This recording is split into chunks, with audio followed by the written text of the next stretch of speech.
Finally got all my plastic pieces changed out. Got my side plates changed out, top plates changed out, and the shin protection changed out.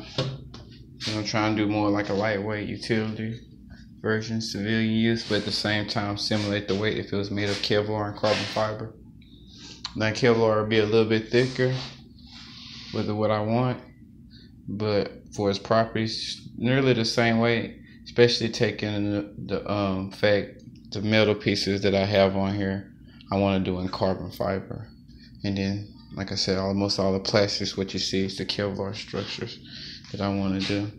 With a Kevlar back piece, or maybe a ceramic plate into it to combat ballistics. But in general, matter of fact, it'd probably be even lighter once you go carbon fiber and Kevlar, because like I said, taking in mind that I still got a lot of elements, like this is metal, can be Kevlar. All these joints is metal, some of it can be carbon fiber, like the whole band, the waistband area could be carbon fiber. I want to do it like junction boxes fully enclosed for the switches. The whole back piece is aluminum right now, but it can be carbon fiber. The batteries itself, if I was having a battery that was built specifically for that, more like the LiPo style, but a bigger pack, it would be actually lighter than what I have, but I actually fit more cells because I'm running these batteries and I'm using them for this purpose. But they got individual casing on each one of them. Even this one I custom built, it still has some extra casings, and within the area that I'm using, it actually can fit probably about 2 more amp an hour, 40 volts in a cell package that's in there that's not even being used. I just didn't put it in there because I didn't. Those lithium batteries are like, man, one mistake you screw the whole battery up. So they're really, really delicate process to deal with. So I opted not to rebuild it to that extent. But in general, if you was to just go all LiPo with all the extra, without all the extra casing, just something specifically, and the right, see, like I said, basically when I bought the motors, I was looking for motors, and the batteries came with them, and they was lithium, so I went with it.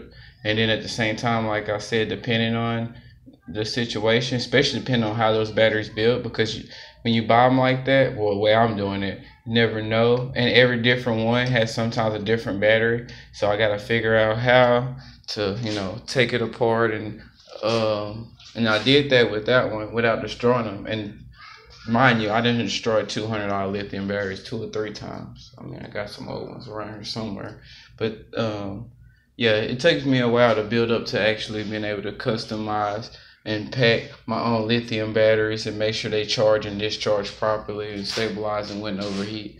It's not, like I said, an easy thing. I mean, you can rupture one of them and it cause fire, all kinds of stuff. But in general, that's another reason why I was like, you can still go to LiPo, which are not as powerful as lithium, but they're a little better than nickel, cad, and a lot better than lead acid. And then, like I said, I'm sure they got batteries even better than lithium out there. You just don't get them. But other than that, like I said, everything is going pretty fine. Only thing I have to do is now, so far, since I got all the plastic pieces taken out, is actually start wiring the switches up into the motor. And what I did is I opted to remove the speed controllers just for now and do a direct feed.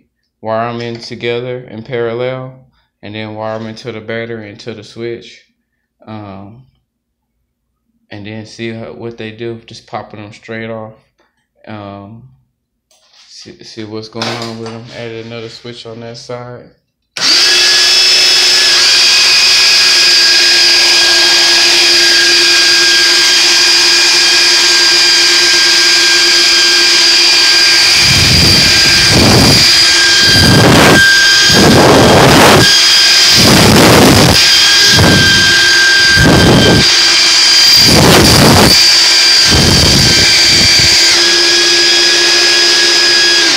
It's just the legs. That ain't counting the back piece. That back piece is way stronger.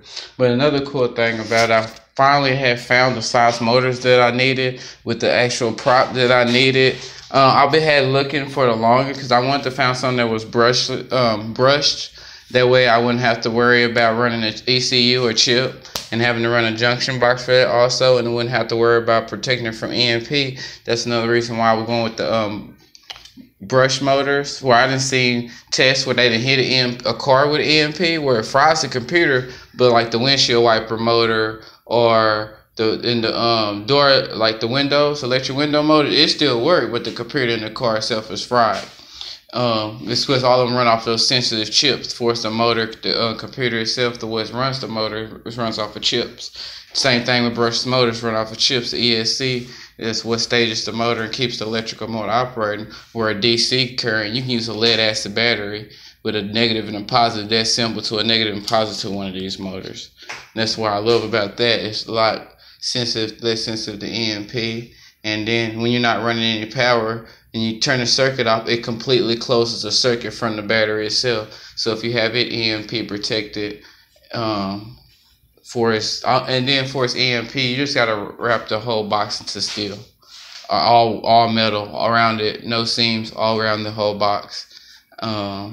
There's different ways you can play with it with cover plates and still bolt the cover plate down, but pretty much the whole box wrapped in metal. And that's the only thing that I really want on here is gonna be metal, with a production model, carbon fiber structure, maybe some titanium and ball joints in the U-joint area, titanium springs a little fatter, give a little bit more scrant and hold up a little bit more weight, just a little bit bigger springs than what I got. And then like I said, the rest of it Kevlar, carbon fiber exoskeleton, Kevlar panels with a like AR steel EMP proof battery box. That's what I want. Something like that. That'll be badass. With AR 500 chest piece. And it'll still be bulletproof in the front and back with AR 500 still. Double wall. But yeah. And that'll be still cool. And then with like I said, and all the rest of it, the side plate, steel, carbon fiber, Kevlar. Kevlar. And I wanted to do the back plate. If you can get a block of AR steel and was able to machine it, actually machine some spec. But that's not the final, but it's a booster is gonna be in that kind of configuration. But I want a machine piece for this back piece, a completely machine piece, bolted together like a structure. I'll be back to do more updates. And hopefully I can, well no, I'll be able to. I just gotta finish wiring it up and crank her up, see what she got. By the time I finish wiring it and test it again, I have to charge it again because I've been just playing with it. Can't help it as I've been working because I'm anxious too. But yeah, I'll be back with you with more updates.